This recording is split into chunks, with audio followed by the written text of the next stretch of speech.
last lecture we had discussed a few problems which are related to the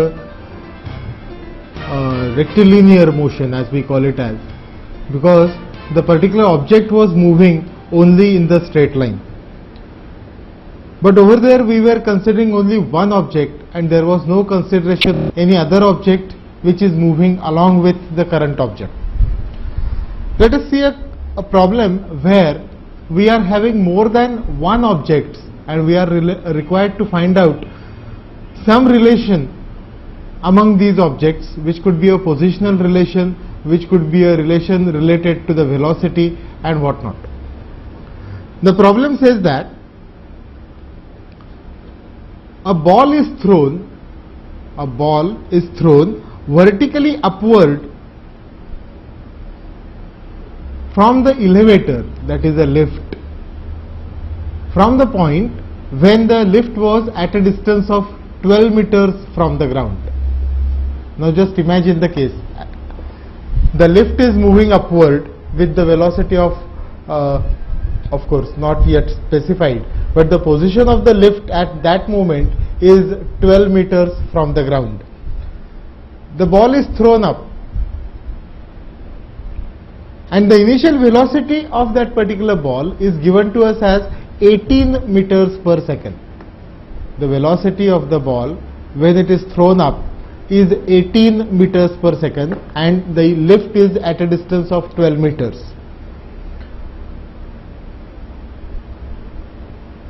Another platform, there is one more platform which is moving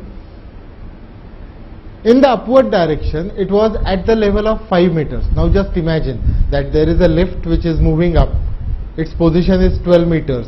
Another open shaft, it's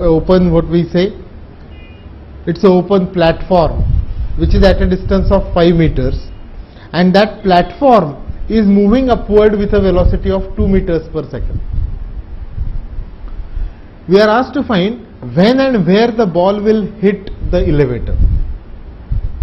When and where the ball will hit the elevator and the relative velocity of the ball with respect to elevator when the ball hits the elevator. So there are so many things which are to be considered in this particular problem. We have the ball which is moving up with the velocity of 18 meters per second.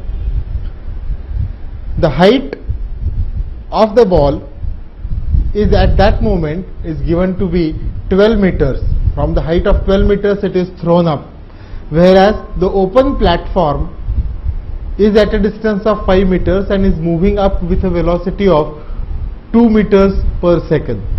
We are required to determine when and where the ball will hit that open platform. Now what all considerations we should be using? First of all, no information is given to us about the elevator or the speed of the elevator. That means we should be treating the velocity of that particular ball as the absolute velocity, because if the elevator would have been moving up with some velocity, then that velocity will be the velocity of the stone, velocity of the ball that is thrown.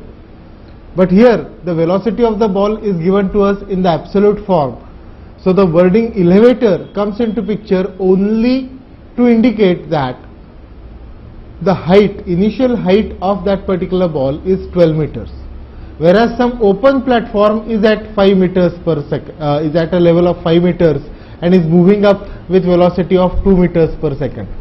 So it is going to be a problem which is a combination of the very first problem that we have solved, that some stone or ball is thrown up with some velocity.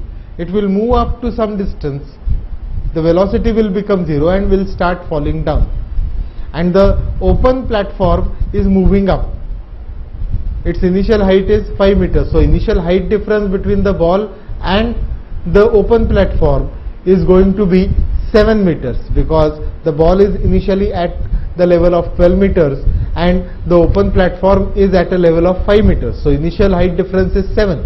But as we proceed, for some time the distance between the ball and the open platform is going to increase, because ball is moving up with with the higher speed, that is 18 meters per second, whereas open platform is moving with the velocity of 2 meters per second. So if we just give a look at the consideration that after 1 second what will be the situation, then the ball must have traveled a distance of 18 meters if the velocity of the ball would have been constant.